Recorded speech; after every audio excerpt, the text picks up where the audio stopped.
Hello everyone and welcome back to another episode of Gato. My name is Hans I'm Edward. and we're your hosts for now and forevermore. Or unless some vengeful lady comes and slices your neck off or something. Well, I guess that's something. Or Yeah. whatever you're into, right? It doesn't have to be a lady. Yeah. Oh, no, I mean, wait. It's an AI sex bot. That's what it is. there we go. That's good.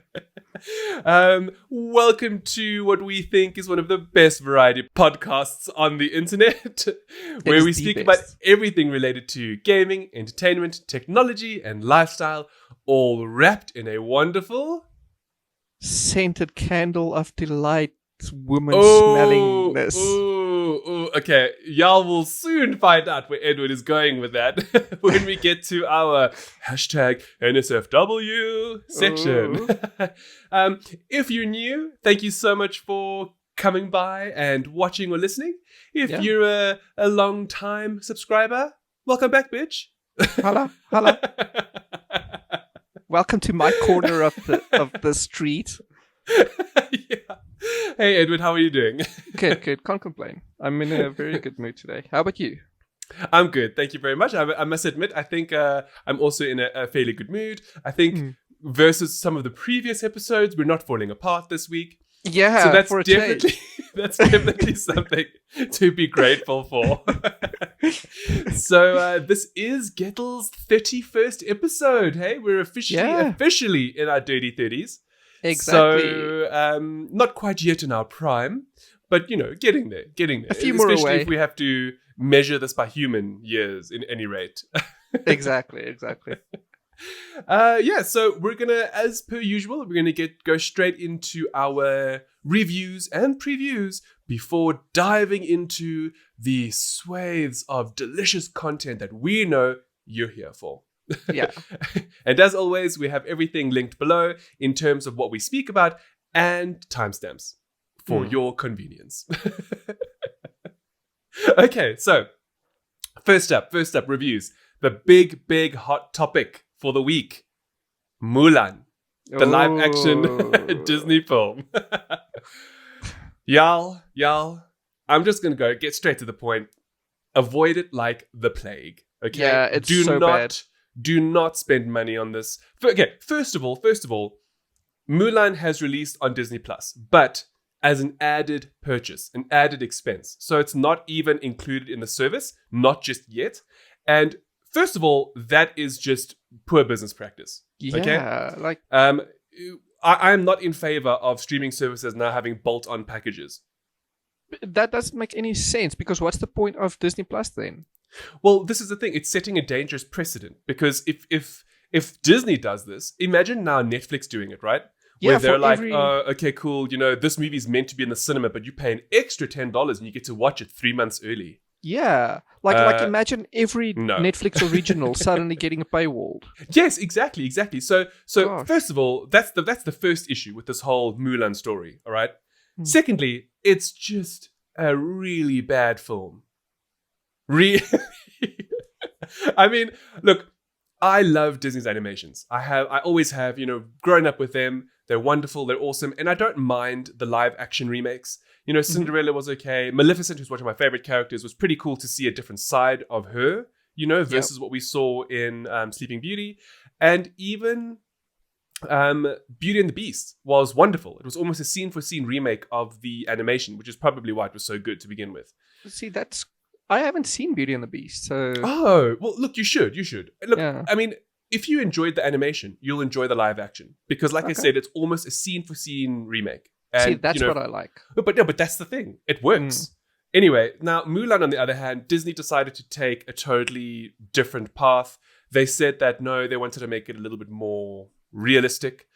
Oh, and they didn't even stick to that. So, I mean, I don't know how realistic it is to have, Dragon Ball Z like chi flowing through your body, and witches that can transmogrify themselves into different animals. And no, it's just the whole thing is a mess. And now, we went into watching this film wanting to love it. I mean, it's Mulan. It's one of the best films in Disney's entire animated repertoire. but it just misses the mark in every sense. So, Yeah. you know, the whole story of Mulan is it's girl power. You know, she goes against the norm. She breaks stereotypes, and she proves to everybody that being a woman doesn't mean that you're at a disadvantage. Okay? That's like the power of the original Mulan. In my personal opinion, that's lost in translation in the live action film. It just like you don't feel for the character. I don't know. It's her plight doesn't even come through correctly, in my personal opinion. Yeah. Like in the animation, you feel for her in the beginning, and you feel that she's doing these things to honor her family, and you understand where she's coming from. That whole like beginning bit is just rushed in the live action. You just like watch what's happening. You're like, oh, then all of a sudden there she goes, and you're like, there's not anyway. There's a lot of disconnects, but then it goes a step further into like really weird territory, whereby they're all Asian actors, which is fantastic. I mean, we need representation, okay? But they're all speaking English. I'm just like, this movie is set in China.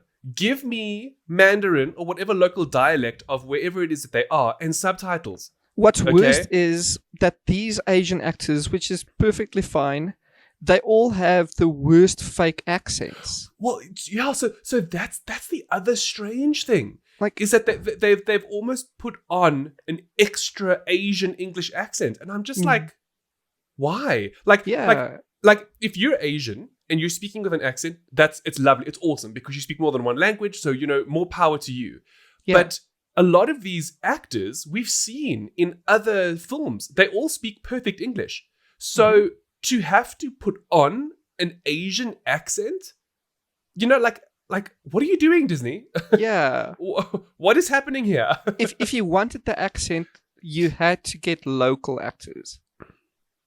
Yes, I hear what you're saying. Look, honestly, they could have just avoided it by actually just letting the people speak the native tongue. The movie is set in China. They've spent, I think, like 200 million on this thing, shooting it in China. Just shoot in Chinese or Mandarin or whatever local dialect is available at that point in time. Honestly. Now, that aside, I think the biggest criticism I made, and I mentioned this to Edward, is how the whole movie comes across as a really big budget Power Rangers movie. Yeah. And I mean that from like the low budget special effects to the way that they speak, the narrative, just the lines. Oh, and like even the cinematography. I sent Edward some shots. I recorded some bits. Now I'm obviously not going to put that on socials because Disney's going to come down on my ass if I do. But he even just watched this and was like, what the hell is going on here? Like, why are there like 100 cuts in this like 30-second scene? Yeah, it's like you've all seen the meme of that Bollywood movie, that infamous Bollywood movie where all the cuts happen and the close-ups to the face, and it's really that. It's literally that. Now that makes me wonder: were they trying to go for the old sort of Hollywood kung fu film style feel? Because part of me feels like that's what they were kind of going for, except it's nothing like that. It has huge, massive, big budget, like backgrounds and CGI and sets and clothing. And, you look at this and there's this huge disconnect between what we think they're trying to do and what they actually did. So, yeah. Even the villain looks like a Power Rangers villain. It's so bad. Okay, It's anyway, really look, so I'm not gonna trash it anymore. It's a bad film. Don't pay for it. I don't advocate for piracy either. Just wait for it to come out on, for free. Yeah. Or whatever. Just wait for it to come out for free and then check it out. So yeah. That's Mulan. Moving on to some video games. Ed, you recently replayed Fallen Order, as far as I understand, because of your excitement for Star Wars Squadrons, which is coming up later this year. Yes. Now, don't get me wrong. To me, Squadrons looks a lot like a flight-only Battlefront 2, and I did not like Battlefront 2. The reason I'm excited... Okay, well, we won't go... Okay, I liked it. I'm just going to throw that out. Yeah, well, the reason I'm excited for Squadrons, though, is because it looks a heck of a lot like Star Wars TIE Fighter to me. And that was a good yes. game. That was a an great amazing game. So I played Fallen Order, and if you don't know, that's basically Respawn Entertainment or Respawn Interactive's Souls-like version of.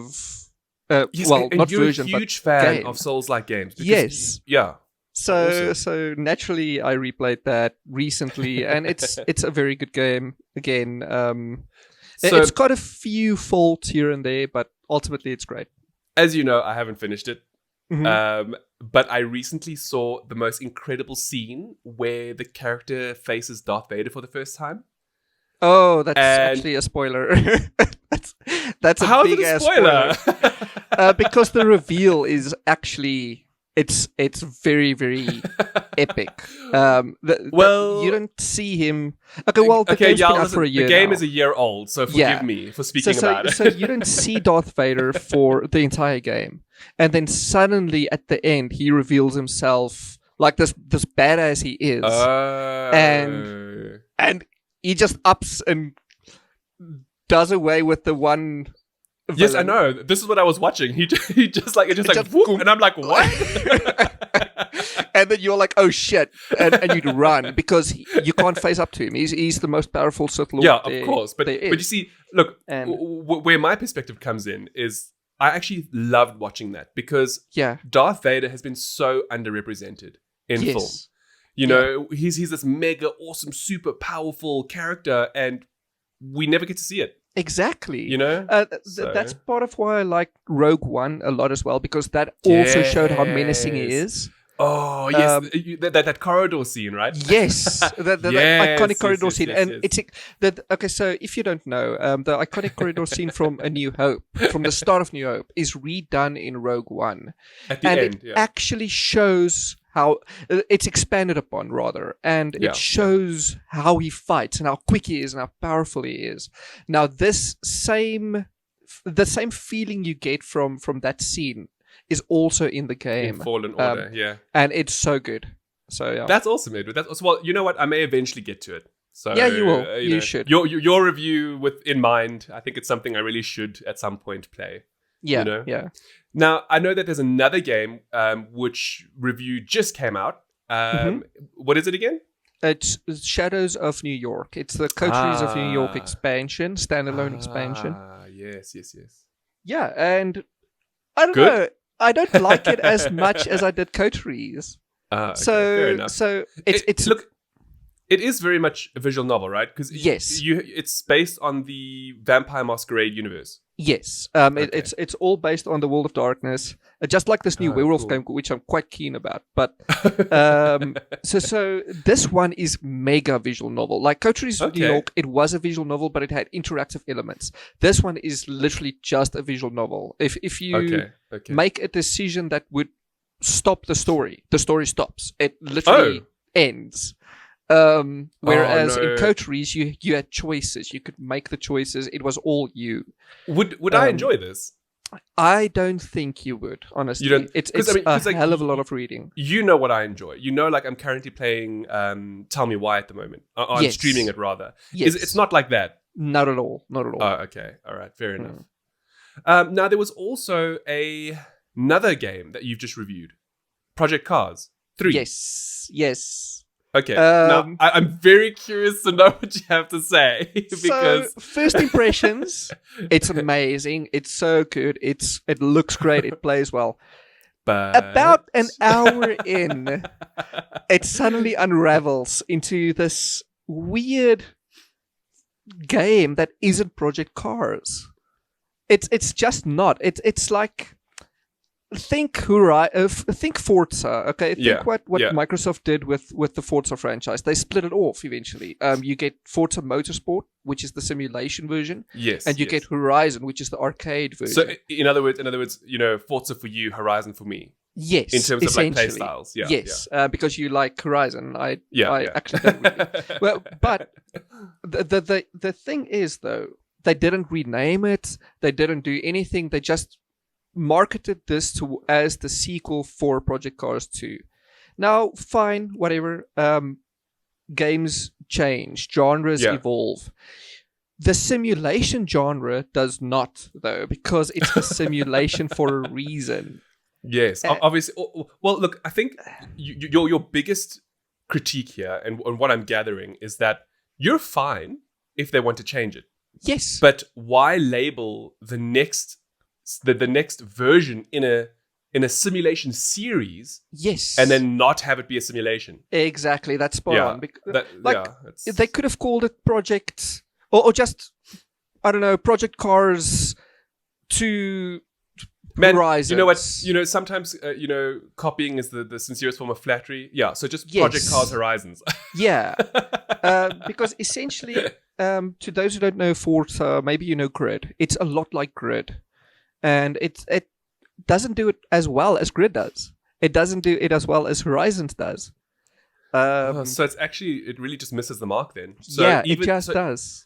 So basically what you're saying is it's not the Project Cars that people know and love. So people who've played 1 and 2 and loved it are going to be super disappointed with 3. Yes. And then you're also saying that even with the changes to being a little bit more like Forza Horizon, it also fails in that department. Yes, it really does. Oh, what a pity. What a pity. It's a shame. In my review, I gave it a solid 6. So yeah, so that's I was just mediocre. mega disappointed with it. Yeah, well, geez, well, that's unfortunate. Yeah. In terms of good news, though, Hans, I know you've also reviewed something this week. So this I've had for a long while, which most of you will know. I've been meaning to have this Fitbit Charge 4 review out ages ago, and unfortunately it just didn't happen. To be fair, life happens. Well, I mean, look, I wasn't well, and there were some issues, and anyway, so not to make excuses, but it's done now. It's out. It is available on Instagram, Facebook, and YouTube. Please watch it on YouTube, as that's my preferred location for the monies. Not that I'm getting anything right now. The YouTube monies. So, I've had a good amount of time with the Fitbit Charge 4, and it's actually quite a decent device. In my personal opinion, I think it's a great entry-level fitness tracker. Because not only does it give you the fitness tracking elements, but it also has the benefit of GPS and also Fitbit Pay, which means you can tap to pay with the Fitbit. Now, what's great about that is that at the price range, which is it's 2,999 South African rands or $150, there's nothing else really in its class or at that price point that offers things like GPS and payment in a fitness tracker. So that's definitely a positive. It's not perfect. There are issues. So given the entry level sort of feel of the device, it is all plastic. That includes the screen, which means that sometimes you'll have issues in terms of navigating it because it is a touch screen.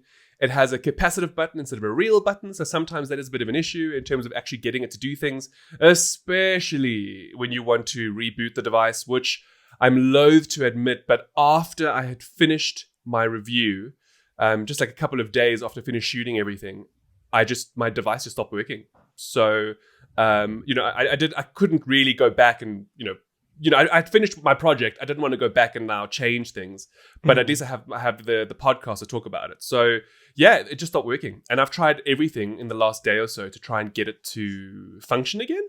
And it just doesn't want to work. And it's not the beta because I've tried it on my other device as well. Yeah, I know. Anyway, other than that, look, it's a decent entry-level fitness tracker. If you're looking for a fitness tracker, it is good. It has a lot of cool features, a lot of superfluous features as well, which really are just not worth it, in my opinion. But, by all means, please, I implore you to watch the video. Let me know what you think. If you like it, if you don't like it, I'm always willing to improve as well. So, yeah. Oh, one last thing. The power cord is the shortest power cord I've ever seen for a device. For a wearable, and I'm sorry, especially. I have to bitch about it because you spent like $3,000 on this thing, right? Or even $150, wherever you are in the world. And then what? It's got to dangle to the floor because you can't. It's the cable is too short to go from your plug to the table. Like I don't know. It perplexes me. It boggles the mind as to why it's such a tiny cable. Yeah. Even the Apple Watch has a really nice long cable, so that doesn't matter where you plug it in. You can have the device not be on the floor because Apple doesn't want your device to be on the floor. Yeah. It's an expensive ass device. I'm curious, Hans. Yeah. Does it come with its own power adapter? Oh, that's actually a great point. No, it doesn't. Oh, I don't know where you're going with that. So, for those of you who don't know, there's a lot of controversy at the moment with regards to Apple because apparently the new phone won't be coming with a charger. So it'll have the cable, but it won't have the charger. And Apple is just saying that this is cutting down on waste and so on and so forth. Yeah. And you know what? They're not wrong. Now that Edward has actually brought that up, I've only just realized that I didn't even think twice about it because I didn't have to. I have so many USB chargers already. Exactly. That's the thing. So I was just very, very curious for all this. Yeah. Wow, that's a very astute observation, Ed. Yeah. So look, I'm also privileged in the sense that our house is fairly modern. So we have wall plug sockets with USB in them. So I don't have to worry about finding another USB charger. I can just plug it in directly. Yeah, it's really great. It's very, very handy. Of course, it doesn't work for everything because it's quite a low-powered port, but, at least it's convenient for something like my Fitbit, which I have now realized doesn't have a charger. Okay, I digress. We're speaking too long about this. Edward actually has... Oh, okay. So we're going to skirt around this as much as possible. Yeah. By the time this even when the podcast airs, we'll still be under NDA. So we're not allowed to say too much. All that we can say is that we have access to this. And Ed will tell you what in a moment, but he can't tell you anything about it. Yeah. So essentially it's new content for an established game. Well, the trailer is already out, so I can at least say it's for Ghost Recon Breakpoint, which is the sequel to Wildlands, as you all know. It's the 3rd episode, and that's cool. Just like the previous episode was all about Splinter Cell, this one is all about an enemy faction from the Future Soldier universe, the Ghost Recon Future Soldier, who is the Raven's Rock, I believe it's called. In Ghost Recon. Okay. Or not this Ghost Recon, in Future Soldier. I don't know. Soldier. This is all Greek to me. Yeah. And it's all about their agents who are called the Bodarks, and that's literally all I can say. And what is the name of episode 3? The Red Patriots. Ah, interesting. So there's definitely a Russian element to it. As someone who played the Future Soldier games long ago, I can't say specifically, but I believe the icon is also super reminiscent of everything. Very cool. So, yeah, cool. And actually, while we're on the topic of Russia, how's your learning of the language? How's it going? Good. I can you say anything else for us, like in the language? I can say fruit, which is frucht. I can say как дела, which is how are you. I can say davai, which is let's go. Привет, hello. That's cool, eh? And of course, I can swear as well. Okay, no, please. No. But I mean, of course, isn't that like the one thing everybody does when they're learning a new language? I knew how to swear in Russian long before I could speak Russian. That's so good. That's so good. Okay, now, for those of you who have been listening, we have been working through Edward's really awesome posts about life lessons learned from Assassin's Creed. We're going to launch into part 3 now. Now, if you're a new listener and you'd like to see parts 1 and 2, by all means, you're welcome to go and listen to the previous episodes of Girdle. But if you don't want to do that, just click on the link below. It'll take you straight to the articles that Edward has written, and they are exceptional. So, well, Edward, you can't agree to that. I can, okay. Anyway, with that in mind, Edward is now going to take us through the final part 3. And this was actually a really good one because it technically leads into Assassin's Creed Valhalla, which is only coming out at the end of this year. And although we don't know much about it, we've sort of pieced some things together because of Origins and Odyssey. But I'll let Edward get into that for us. Yeah. Okay. So as we all know, in the previous 2 parts, I went through basically all about love and life, and it essentially ended on love. And going into part 3, the Assassin's Creed franchise kind of hammered that in with the fact with Assassin's Creed Unity, which essentially taught me that love is everywhere. It can be found everywhere, and Unity is actually one of the most simplest plot lines of them all. It's a Shakespearean plot line, and it's just literally love can be found anywhere. I don't want to spoil the game, but essentially, but it's obvious. You know, if we had more love in the world, I'm sure we'd have less issues. Yes, exactly. You know, maybe even less pandemics. Maybe. Yeah, and then moving on to Rogue. Oh, sorry, Syndicate. Rogue was last time. Moving on to Syndicate. That's the. Like I just said, Unity is very Shakespearean. Now Syndicate is set in the Shakespearean era, I believe. I don't know when the guy lived, but it's set in Victorian London, and it basically it's about a brother and sister duo, a set of twins. And what the game teaches that's actually a first time in the series, right? Yes, because it's the first time you can. Yes, the first time you can play as a female character, right? As well. No, the first time that you can switch between.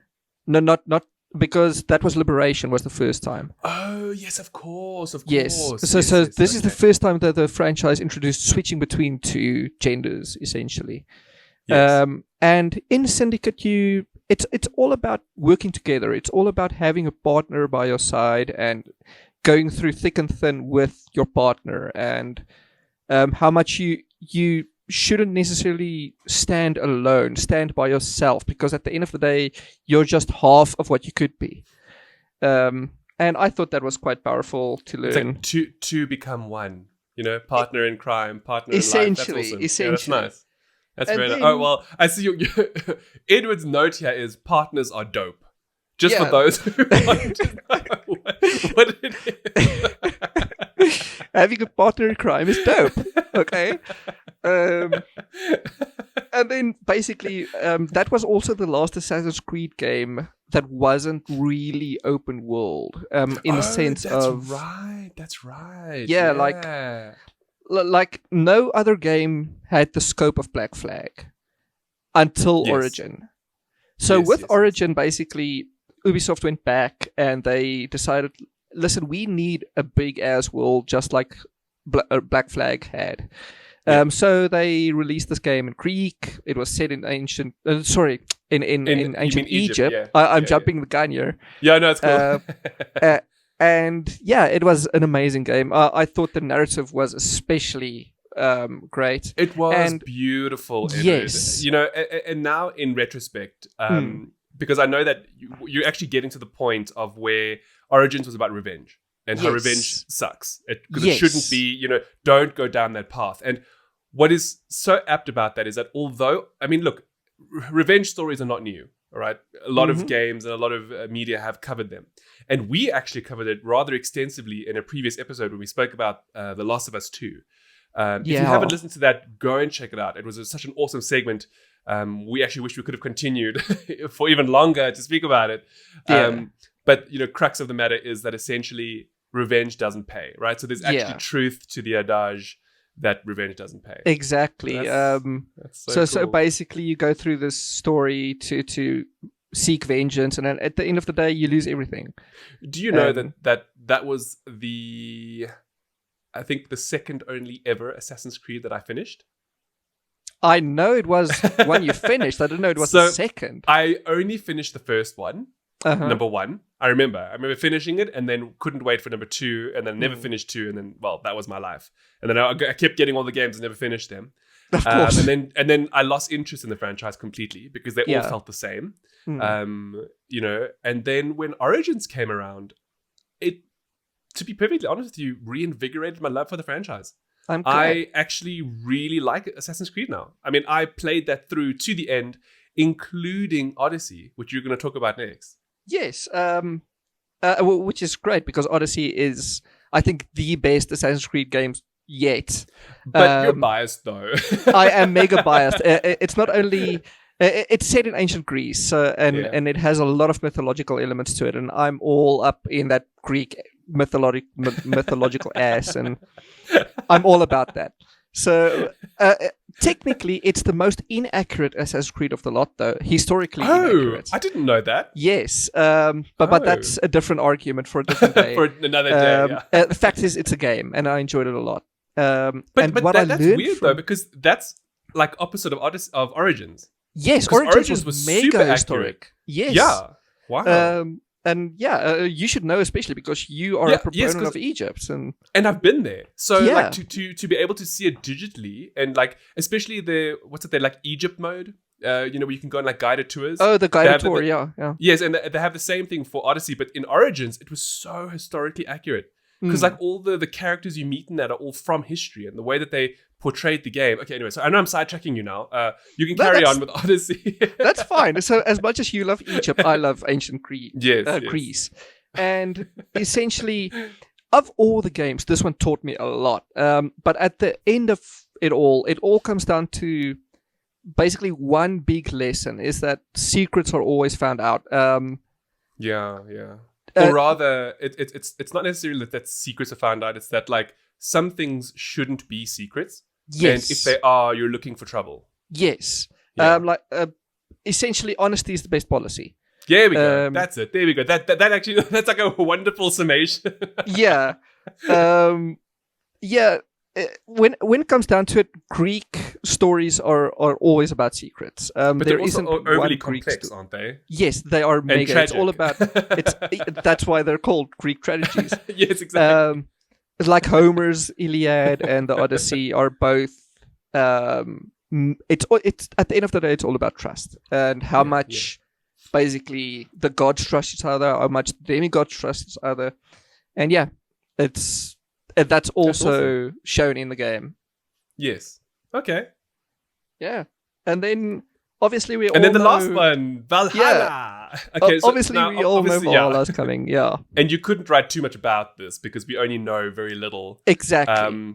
But that just means that once you've actually played the game, right, you'll update the post. Exactly. Hey? I deliberately wrote it so that I could put in whatever I learned from Valhalla. Now, speaking of Valhalla, yes, and this is going to lead us on to the next topic. Did you know that it was recently confirmed that it will run at 4K 60 frames per second on the Xbox Series X? Which is amazing because I remember a few months back, people were getting their pitchforks about it running at 30. Yes, that's right. That's right. It was in the Xbox Series X game reveal, right? Yeah, I still remember the headlines. Like, Microsoft is going back on their word. Well, courtesy of the recent leaks. So, for those of you who aren't too into the tech space, to cut a long story short, everyone in the gaming industry has been waiting for pricing for the new Xbox consoles and the new PlayStation 5. Now, both companies have been remaining mum. There are a variety of reasons why, although nobody really knows why. I have a theory, which we'll get to just now. But essentially what happened is that someone leaked the Xbox Series S information. And because they did, I mean, I'm talking about price and the way that it looks. I mean, like a lot of stuff that, to be perfectly honest with you, when I saw it, I actually felt really bad for Microsoft. I know that's a really weird thing to say, to feel bad for a company, but it's more likely that I felt bad for the people who have worked so hard behind the scenes to get all of this ready and done. You know, for some leaker to just drop it and then forcing all of these different organizations to now scramble to release the information. Anyway, to cut a long story short, Microsoft has now officially announced the Xbox Series S, which is the budget-friendly version of the next-generation consoles to complement the Xbox Series X. Yeah. And it's been a very, very poorly kept secret, to be honest. Very, very, very. I mean, it's so bad, actually. But they're both going to be coming out on the 10th of November, with pre-orders starting on the 22nd of September. And it's from a South African perspective, the X is going to be 11,999. The S is going to be 6,999. And in terms of dollar pricing, that's basically $499 US dollars for the X and $299 US dollars for the S. And let me tell you, these are incredible prices. Yeah. Because no one was expecting this. Exactly. Everybody was expecting at least, $600? or Yeah. 14,000 Rand for the X. Yeah, And basically. no one expected $300 or just 7,000 Rand for the S. Now, just to quickly throw that into perspective, you can't even get the current Xbox One S, which is like the cheap one at the moment for this price. Yeah. So it's incredible. It's actually phenomenal that it's coming in at this price. Now, we've also seen a lot of people complaining about why is South Africa being ripped off in terms of, pricing if you do direct conversions. Listen, y'all, you can't do that because there are many factors involved, including import duties and profit margins and so on and so forth. And I actually did a calculation, which you can find on my Twitter, which showcases just how even if you ordered it from America and you didn't pay American tax, somehow you managed to get it here, it's still going to cost the same, if not slightly more. And even if it does cost you less, you then have a machine that doesn't have local warranty and you can't replace it if something goes wrong, etc., etc. So not to talk too much about that. What is super exciting though, and Edward and I really will talk about this, is what they're doing with Game Pass. Yes. So just out of the blue, after Microsoft was forced to reveal all this new information, they announced that EA Play, which is a separate gaming paid-for service, is now merging with Game Pass at the end of 2020 for everybody. No one expected. No, it's amazing. Yeah, it's a great move. As if Game Pass wasn't already good, you now have the entirety of EA's digital catalog. Yeah. In part of Game Pass. And that means that all new EA releases will eventually come to Game Pass as well. Granted, not at the time of release, but at least, 3 months later? Which is nothing to wait. Essentially, I think they're marketing especially the Series S as the subscription console. That's the one you get if you're a family who likes Netflix, who likes Showmax. If you get Game Pass, this is the subscription console. Before we forget, I'm sure some of you are asking what is the difference between them. To cut a long story short, the X is promising 4K gaming at 60 frames per second, up to 120 frames per second. That's their sort of tagline. Mm-hmm. The S, on the other hand, is promising 1440p gaming at 60 frames per second, up to 120 frames per second. Yeah. So it's the same hardware with a few differences in place, like a bit like less memory, slightly slower clock speeds, etc., to get to that price point. But it's technically the same hardware. Yeah. So you're just playing at a lower resolution. And that's what Microsoft is saying. They're just like, if you don't want to spend so much money to get next gen, just buy this cheaper one. And, there's kind of two thoughts about it online at the moment. There are some people who are like, why has Microsoft bothered? And honestly speaking, I think it is fantastic because this now opens the door to so many people who wouldn't be able to buy into next gen. Exactly. And I think, Edward, you've got a lot to say about this because you're one of these people. Yeah. So basically, to put it into context, all consoles I own is technically not mine. It's the businesses. If I were to buy the consoles, number one, I only have a 1080p TV at the moment. So looking at anything 4K will be mega expensive. It will be super, super expensive. So naturally, something like the One S was ideal for me. It's a very, very good option. Going into the new Series S, all that means is I'll have upscaled 1440p gameplay, which is nice and sharp on a 1080p screen for a fraction of the cost of the Series X. That's correct. Yeah, correct. And unfortunately, we don't have what is it called? All access. At the moment. So Microsoft in first tier countries has something called Xbox All Access. Yeah. Whereby I think it's like $25, $30 a month. It includes Game Pass and a console of your choice, whether that's a Series X or Series S. We don't have that in South Africa, but if you live abroad, it makes the systems even more affordable, even more worthwhile. I actually have a friend in the UK who contacted me when he heard this announcement. He was like, he's totally subbing because for £30 a month, which to him is nothing, he can now get a Series X and Game Pass Ultimate. With the upgrade guarantee as well, which is phenomenal. I mean, he doesn't have to worry about that now because, these are the new consoles. but yes, knowing you have that. But But you're right, though. You get this, and let's say in 3 years from now, there's another version of the X, like the X Pro. Yeah, you'll have the option to upgrade. So it's really phenomenal value. And essentially, coming back to the Series S, especially its size as well. I live in a it's tiny, so small. Yeah, it's okay. For context, it's 60% of the Xbox Series X. It's literally the 60%. X is already small. Yes, it's already smaller than the One X. So. Gosh, and the PlayStation I joked on 5 Twitter is just that a basically behemoth. this is ideal for me because I have a tiny little cottage I live in. I'll be honest with you, I love it for more than just that. Like, we have a holiday home. Now, I normally cart my consoles up and down. I would happily buy an S for my beach house. Yeah. Just because it's perfect for it. Exactly. And then all I do is when I travel is I pop out my memory unit, which is how they're doing games now. Yeah. Copy games that I want onto it. Pop it into my unit there at the coast, and boom, and you're good to go. I can play. Yeah. Look, I love it. I'm loving what's going on here with this. Now, I did mention earlier that I thought there was a particular theory that I had in mind as to why Sony and Microsoft are taking so long to make announcements. I'm just going to get into it really quickly because I see we're speaking really long about all of this, and we have so many other awesome things to talk about. As always. Essentially, I think it had to do with NDAs with AMD.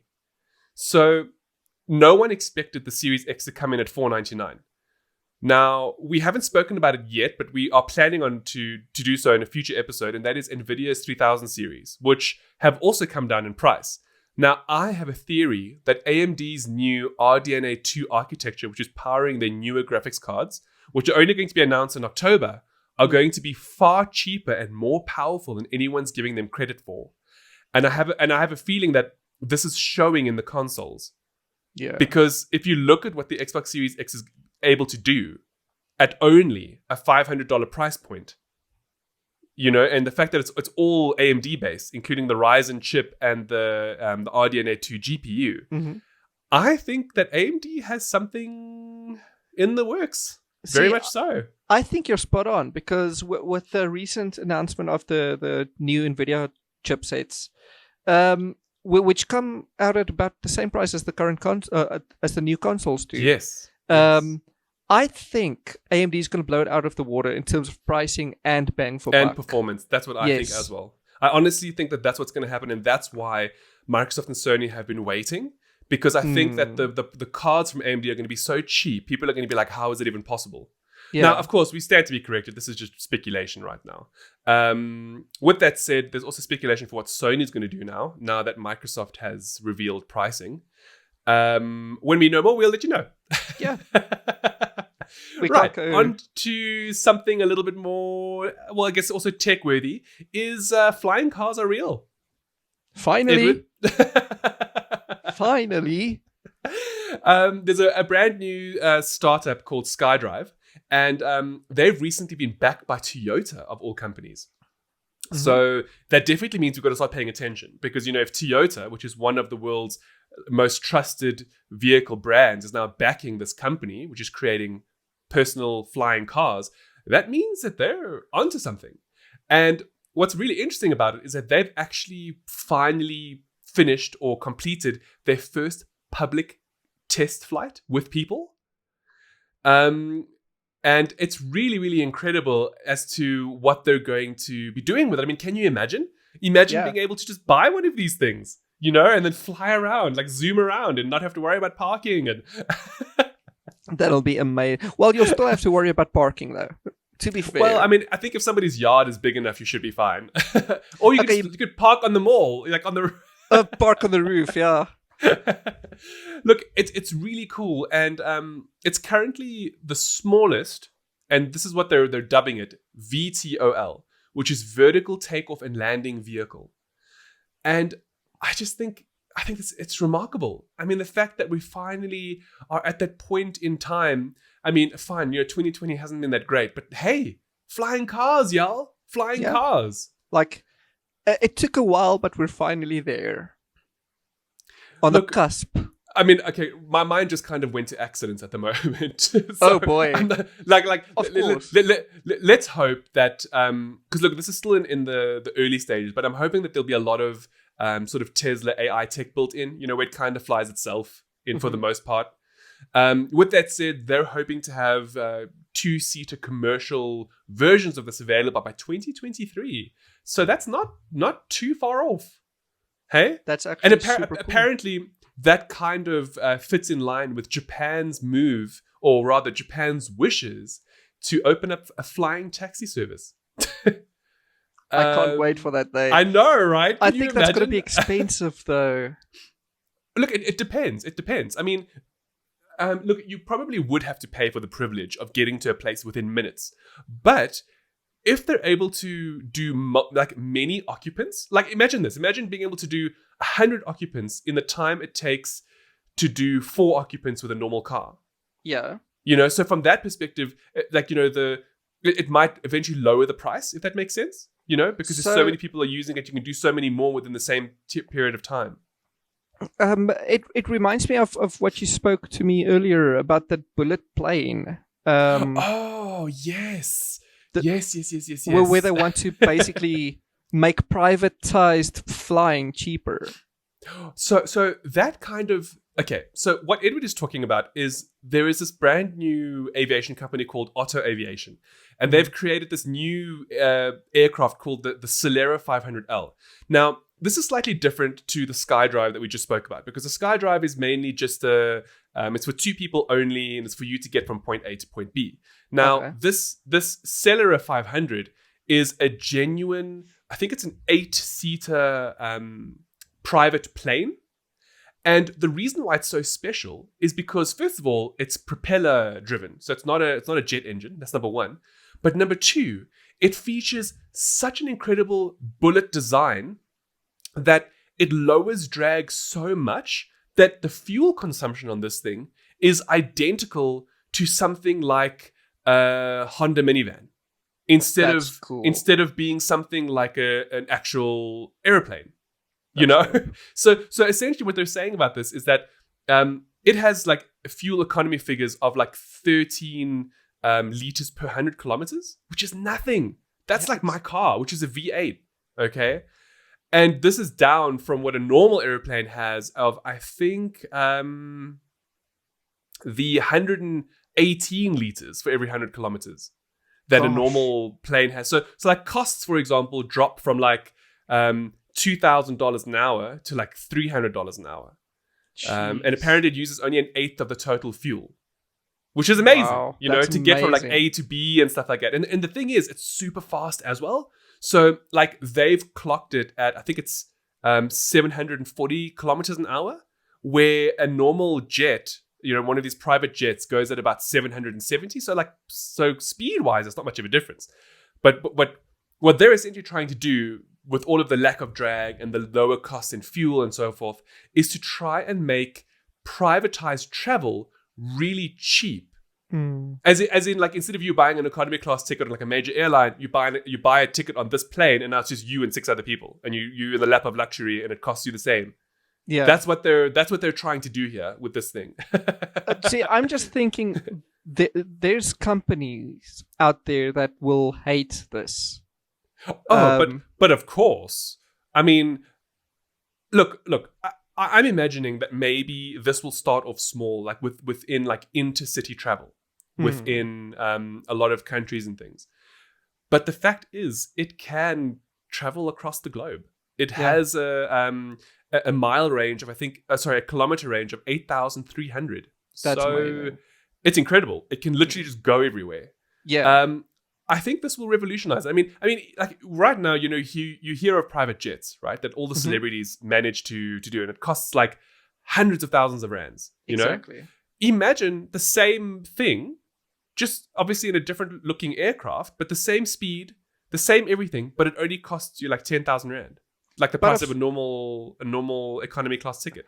But so see, that's their aim, The issue I find now is, celebrities like let's say Donald Trump and the Kardashians, they're going to look down on this new thing and they're not going to understand it at all. They're going to look at it and see, what is this peasantry? Like, yes.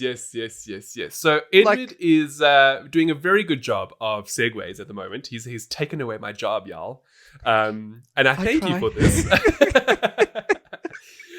So we came across a fascinating article about how higher class individuals are not, they're just worse at reading the emotions and assuming perspectives of lower income individuals. Yeah. So like what Edward here is saying is true. Like these, I mean, bear in mind, we're talking about like the real upper echelon of people here now. You know, if you're, you know, riding in a G7 from point A to point B, you know, you really aren't worrying about anything in life. Like your daily consumption of snacks is like, you know, well, what is it? Caviar from caviar like the extinct blue salmon that somebody genetically revived for you for lunch. you know, you just flew to Paris for the afternoon because you felt like eating Parisian food. That's the kind of rich we're talking about here. So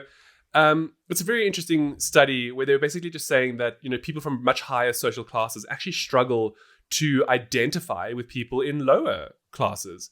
And, you know, when you think about that for a second, it shouldn't make sense because you'd like to think these people have empathy, but it explains a lot.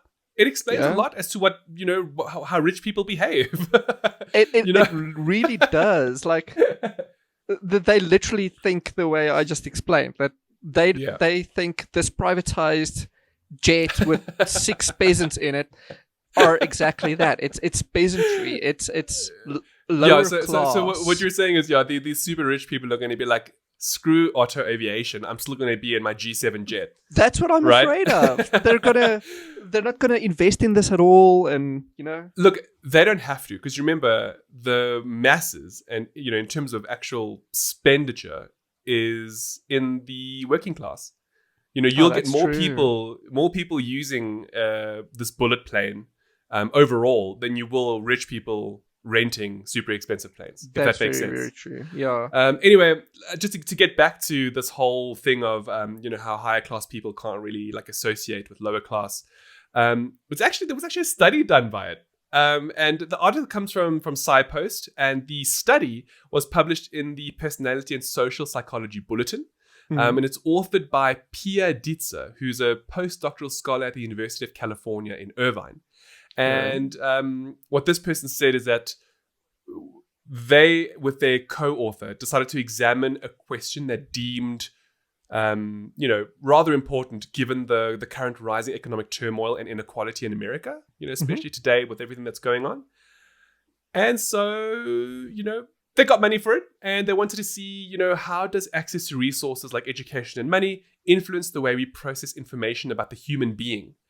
And through this, they tried to answer, you know, the question of, you know, in what way are emotional statuses read, you know, through people's faces. So like, how do you as a person read somebody else, you know, when you're just looking at them? Yeah. And, you know, how inclined they are to make these judgments from a visual perspective. There were 750 participants. And something else to take note of in terms of this is that the study was very much a correlations data. It's not causation. So basically they're saying that being rich doesn't make you, like being rich doesn't mean you can't now identify with lower class people. It's more along the lines of, you know, it's correlated. So being rich just means that there's a higher correlation of somebody being rich not being able to, you know, sympathize or understand somebody from a lower class. And it's really just a fascinating study because it speaks to social structures within society. Yeah. You know, like how like look at Gossip Girl, for example. You know, a lot of us watched Gossip Girl and we were like, how the F do people live like this?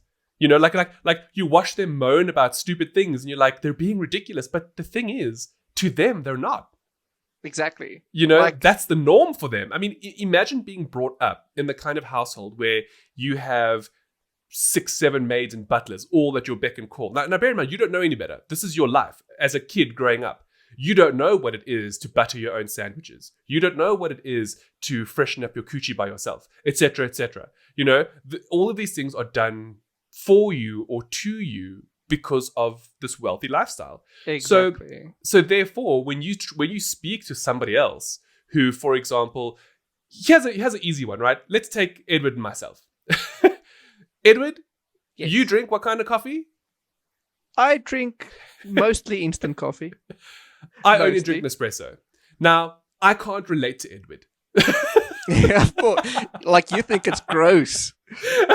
I can't deal. Every time Edward tells me about this coffee that comes from like tree bark or whatever, I'm like, you're doing yourself and your body a disservice. I don't understand. I don't even know what that tastes like. To be fair, Jacob's is the only one I drink. No, and Nescafe Gold. Now, of course, the two of us are doing this in jest. Okay, Yeah. We're obviously we're saying these things in jest. So, but that gives you an example, though, of what we're trying to get at is how people of a higher income will perceive things differently to lower income, and this study is just fascinating because it just proves how they're not able to identify with lower income individuals, and that actually would explain why we have so many issues in the world today. It's because the mega rich, which the lower class are keep saying help us, and then they never do. Well, this is why. Yeah. They're like, no, it's easy for me to wake up one day and just invest in a new company, to not be poor when this company fails.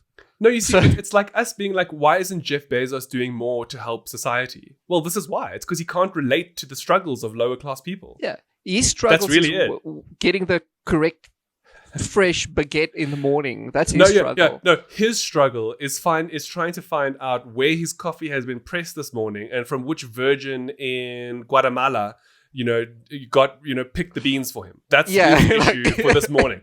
Whereas for me, the issue is, can I have a different flavor of Nespresso today? And for yours, it's, can I have some water for my coffee? So it's like just clean water is all I need. Gosh.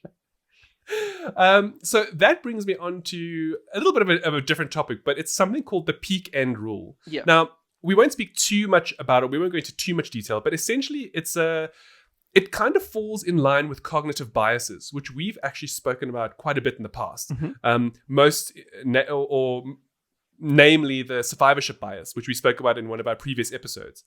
And the peak end rule is essentially about how impressions in our life become memory.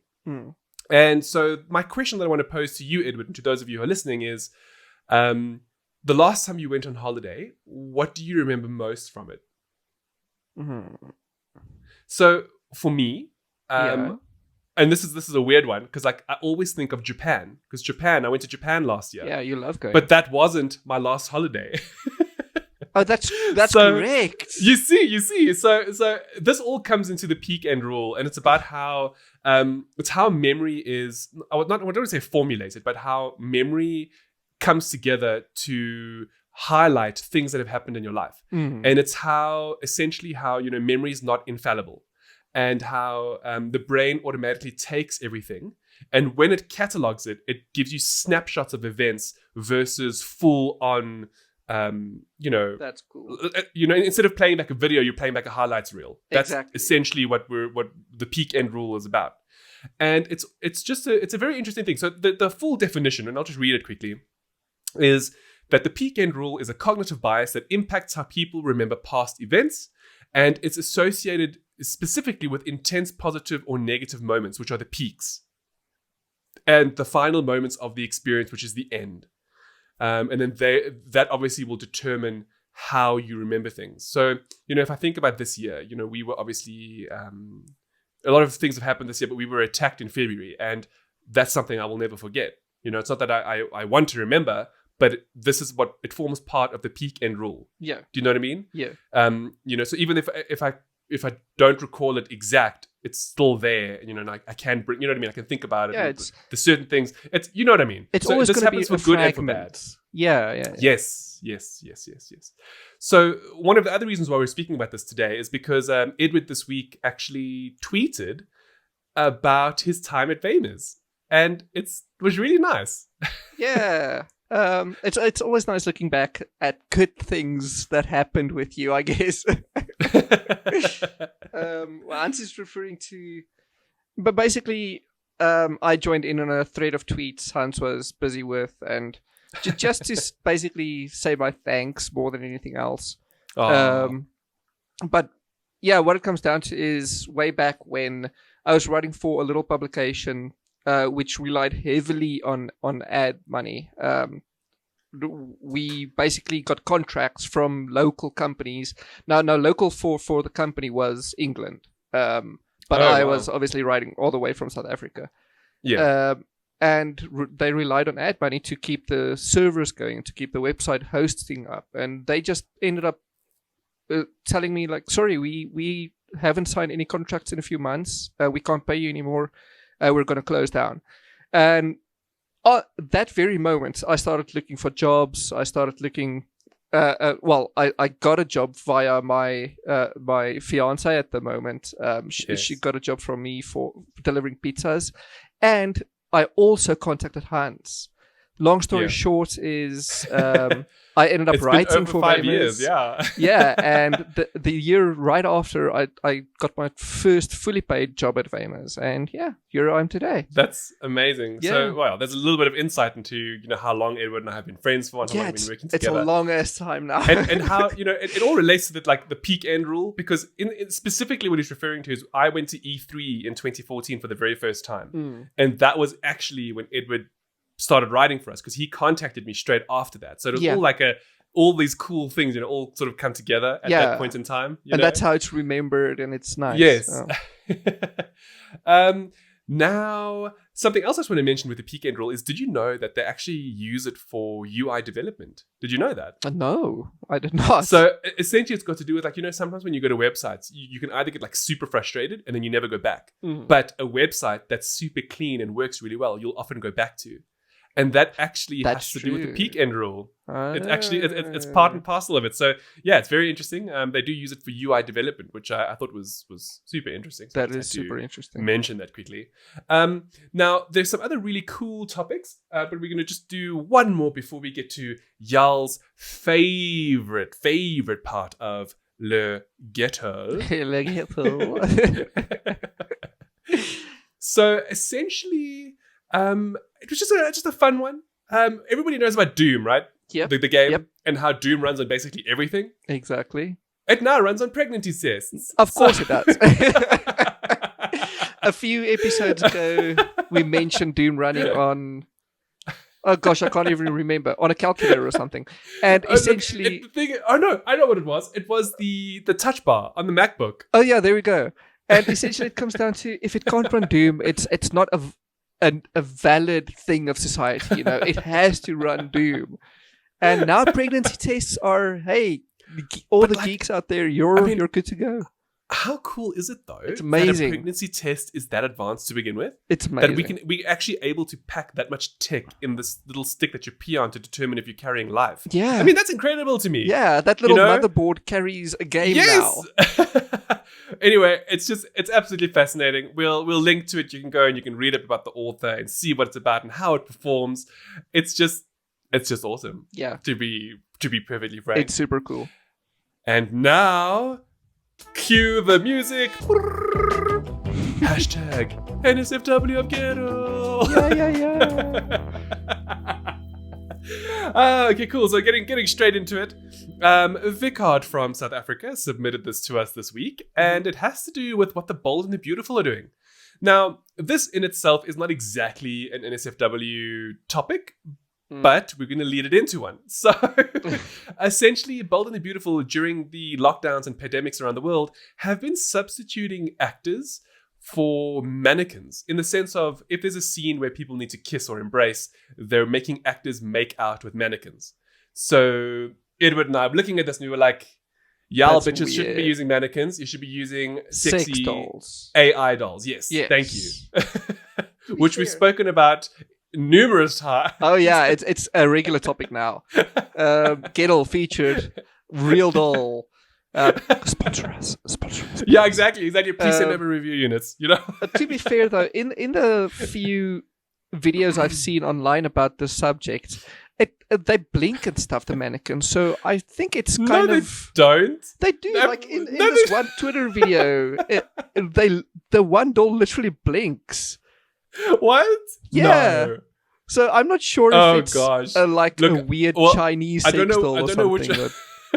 I don't know which one you saw, but the one that I saw, I couldn't stop but laughing at it because it's just amazing. you can clearly see that this actor is making out with And shame, man, the A actor is mannequin. doing his best ass job I to make know. this look. Oh, but you see, he could do a much better job if it was a sex doll because they have like human looking skin and they can talk back. That's true. That's very... Why didn't they just dub over it even? Make it seem more believable. Actually, why not just use a green screen? Like Just put a green mannequin there, let him make out with a green mannequin, and then just okay. Look, this is probably more cheap. It's cheaper and more effective, I would imagine.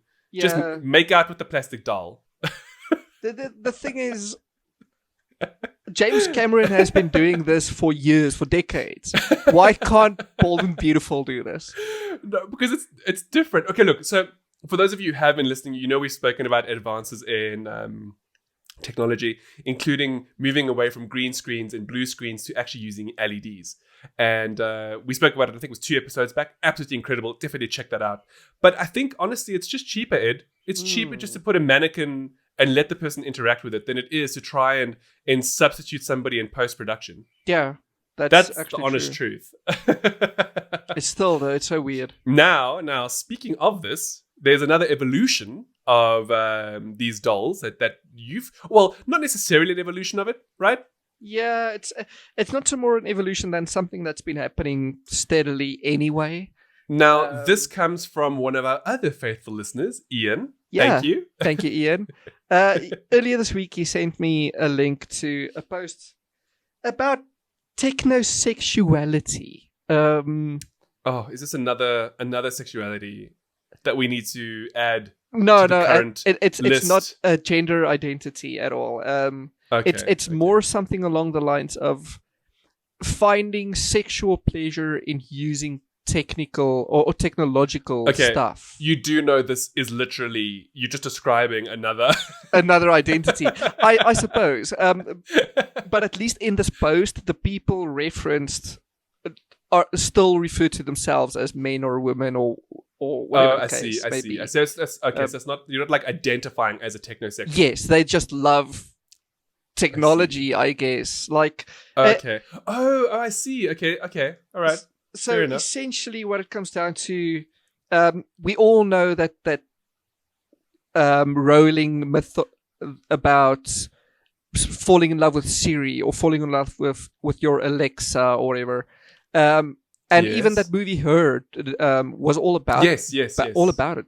And Great it's movie. essentially falling in love with an operating system. This guy, Scarlett Johansson voice is the smart AI behind this operating system. Let's be real here. Who isn't going to fall in love with Scarlett Johansson's voice?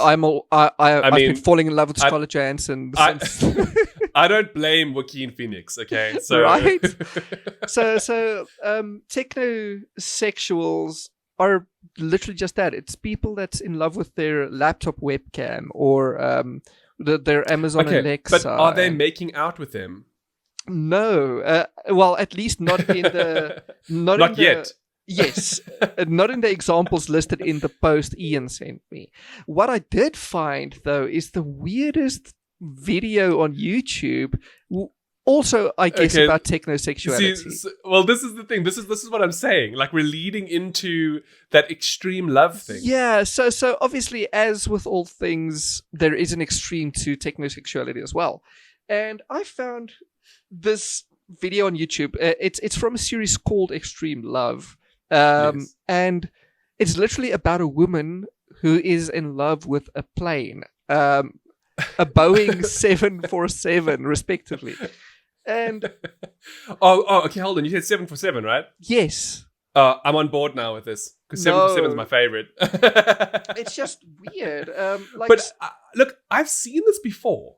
Yeah, I've seen these videos of people with full-on legit relationships with cars. Yes. Have you seen that? Yes. In the same series, there's this. I think it was a guy that has fallen in love with this red ancient ass beetle car thing. And it's so weird. Like, he touches the bumper of the car and says, "Oh, thank you, baby, for letting me touch you." And Hey, look, at least it's consensual, hey? yes. Well, I mean, the car can't talk back. Not yet. So maybe it's worse. Oh my gosh. Because the car Maybe can't you're talk right, back. actually. But hold on. This leads back into our discussion from the previous week when we spoke about how, sex dolls and things are actually super desirable because soon they're going to do everything, right? If you couple them with the AI and advanced robotics, they'll just be able to do whatever you like. They can cook for you, clean, pleasure. Yeah, so it kind of leads into that, except, not except anything actually, because should the robot become sentient, then okay, we're going into very. We've all seen Detroit Become Human. Yes. So I don't know, man. It's a weird thing to think about, but look, these. I'll be honest. I also think it's a bit strange to be in love with an inanimate object. But I mean, like my rationale is: do you really need to call that something? We all like things in our life, right? Like, yes. I love my Apple Watch. Now, when I say love, I don't mean I want to kiss it and caress it and make love to it. I just mean I really, really like it. Like, it's one of my most indispensable items in my repertoire. Yes, but hold on. But what you're getting at with this, though, is that these people legit love and make out with these items. They would much rather listen to Amazon Alexa recite a poem than they would go out and have a date with someone, another human being. Like, that's not all bad. But what I'm referencing is that I've also seen how these people legit get off on these things. Yeah. So it's not the same. It's not like me going, "Oh yeah, Apple Watch." No, I'm not doing that. Do you know what I mean? Yeah. No, these people find stimulation in legit these pleasure. objects. Legit pleasure. Oh, and speaking of, sorry, I don't want to cut that topic short. That's fine. But so talking about things like this, you know what it makes you think of? And this is something else that I read this week. Mm-hmm. Working for Gwyneth Paltrow. Oh gosh, please. Goop sounds like the weirdest company under the sun. So apparently, we came across this article of employees from Goop talking about what it's like to work there. And one of them was just like, yeah, no, it's just an average day we sniff Gwyneth's vag. And I'm like, huh? What? And obviously that's not literal. What they mean is that we don't know for sure. We don't know for sure, Edward. That's true. Okay. To be fair, I think working in a workplace like that would be awesome because it sounds like it's super stressful. I agree. Well, it would be like how we've spoken about the AI $6 revolution, right? Yes. So if you worked for Goop, you could just bring one to work. Yeah, and test it and would do whatever you need to do. It would be normal, yeah. Yeah, it sounds like a mega creative environment, which I adore. I do like that a lot. I think it's cool. Look, with that said, please, y'all who are listening, we do not condone Goop products or items. Please don't. This stuff is very much very new age, but it's purposefully designed this way to make money. Yes. It's all about pseudoscience, and they... Yes. They go on about how using a douche is very good for your vag, and it's really not. But don't. Okay. Yeah. Please don't. No, I mean, it's not don't. It's just like if you do, you've got to use like saline solution and stuff. You've got to use the right stuff. Don't be douching up water and soap. Please. Okay, I'm just saying. Like, but we digress. No, I want to. So, like, the whole thing about this, and I really still want to get one of these candles. Is these Gwyneth Paltrow vagina candles? We should get one of these. I remember. I think so. I remember in episode 1 or 2, Hans, you and I said we should get these candles, and I'm still waiting.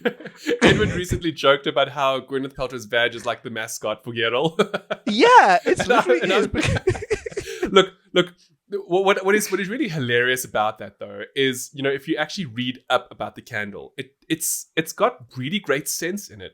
Yeah, it's like bergamot and cinnamon and vanilla, and like everybody's like, whose vagina smells like that? Because that Gwyneth ain't be real. Okay. Yeah, well, How would you know? How would you know, Hans? This ain't some smelly veg. Okay, fine. Okay, maybe her pseudoscience douches are helping. Exactly. We don't know. This could be like Compound V, but for vaginas. Speaking of vaginas and celebrities, by the way, Victoria Beckham, the fashion goddess herself. You mean the Spice Girl? That's how she will forever exactly. be known. Yes. She seems to be dabbling in sex toys lately because of COVID. Good for her. Yeah. Apparently, but you mean making her own new line of them? Yes, it sounds like. So basically, because of COVID, finances have been at their all-time lowest for fashion companies. What? Don't tell me Victoria Beckham is complaining about finances. Well, apparently the company is. No. This is the whole high class don't understand the struggle. That's exactly what it is. Because where she's losing millions of dollars, boo-hoo for you, shame. Never mind, you got millions in the bank still. Foei toch. That literally is. So what happened is they saw the uprising in sex dolls and sex toys and sex products, and now they are entering that market. And nothing's come of it yet. There's only rumors and... Do you think there'd be a Posh Spice sex toy? I don't think so, because the Spice Girls are notoriously bad with their merchandising. But I don't. I know what I meant is a Victoria Beckham inspired one. Like one that's been molded. Like one of those. It feels like. Who knows? Maybe there'll be a Spice. David Beckham one as well. Listen, I'm all up for that. Get the duo, the David Beckham, Victoria Beckham sex pack for couples. Beckham Squared, now available. Oh, there you go.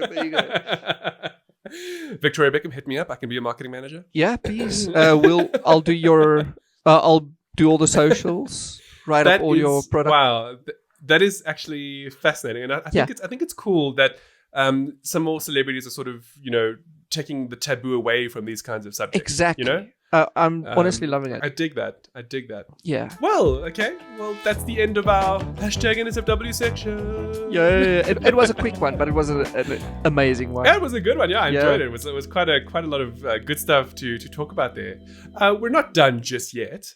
There are two things actually that we want to do with you actually. Mm-hmm. So the first one is, Ed and listeners, have you ever gotten to a point where you're like, I'm so bored right now. What could I do with my life? And if you answered no to that question, you're lying. Yeah. So I was about to say only once or twice. Well, today we have a very cool website called Activity Suggestion. Mm-hmm. And what you're going to do is you go to the website, and Edward and I are going to do it right now as we're recording this. And when you get there, it'll come up with a beautiful little kitty with cute. A suggestion box, and it says pet the cat for inspiration. Okay. So Edward, let me pet the cat on camera somewhere. Okay. Oh, okay. I see. What did you get? What is your recommendation? So I accidentally tapped away from the first one, but the second one says plan a vacation you've always wanted to take. Hey, that's a great idea, actually. Is it though? Hey. A vacation I always wanted to take.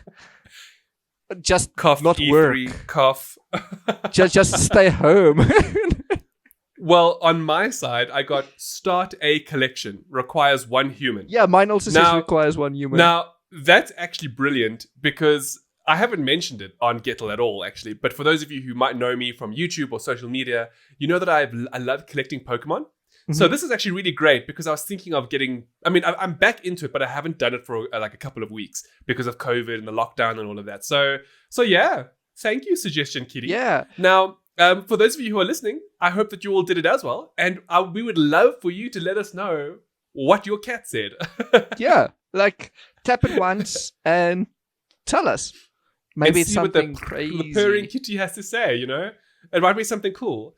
Now, there is one more question that Edward and I want to leave with all of you. And we really implore you to answer this, by letting us know. And that is, in terms of the future, right? Mm-hmm. If we go back, let's say 10, 15 years ago, a lot of us would have said, or our parents would have said, you're not always going to have a calculator in your pocket, right? So you have to learn your times tables. Yep. I don't know if anybody else, yeah. Anyway, now I literally have a calculator on my wrist permanently. Mm-hmm. It's my Apple Watch. Yeah. So the question is, what do you think will be, that phrase of, oh, you're not going to always have this, or you're not always going to have that in your pocket, but in 20 years from now? That's what I'm curious to know, or what Edward and I are both curious to know what you think the future holds in terms of, things that will be different. I'm thinking connectivity. How so? Like internet. But we already have internet all the time. But do we though? Not many people do. Okay, so I see what you're saying. I think it's going to be such a norm. Are you looking at it from a global perspective, so including the poor, poor nations, who don't have access to internet? Yes. I see. Now that's interesting. That's actually a good way of looking at it. But you're not wrong. I think that's actually a good way of looking at it. But mine is more like, take us as normal people. So we don't fall in a poorer category or in the upper echelons either. We're average, Yeah. So what is the average person going to have in 20 years from now? Oh, I don't know. Do you see what I mean? In other words, what's that saying going to be for the average person? I don't know. I can't think of anything. I think it's probably going to be something like being logged into the Matrix. Do you know what I mean? Well, it's like right now, it's like you're not always going to have a phone in your pocket, and then in 20 years from now, they're going to be embedded in a little chip behind your ear. I get that. Maybe. Do you see what I mean? Maybe. You're not always going to have money. Let's see. If 30 years I don't have any money, I'm going to be bad. I'm going to be angry. Well, no, it could also be like, if you look at what's happening in China with their social credit system, it actually is moving away from a monetary system. It moves to like a point system. Oh, but like no how many way, points you have. No way the Western world is going to touch that with a 10-foot pole. We don't know. We'll have to see. Anyway, Edward and I are very curious to know what you think. So please hit us up. Let us know. Yeah, you'll know better than us because I can't think of anything. Well, not on the spot anyway. Yeah. But yeah, that's it. So that is the end of episode 31. Mm-hmm. Thank you for listening all the way through to the end. Yeah. We hope you enjoyed. And as always, we look forward to seeing you all again for next week. Yeah. Hey, Ed. It was a good one. Thank you very much. It was a good one. Awesome. Thank you, everybody. Have a wonderful week ahead and see you next week. Ciao, ciao. Bye.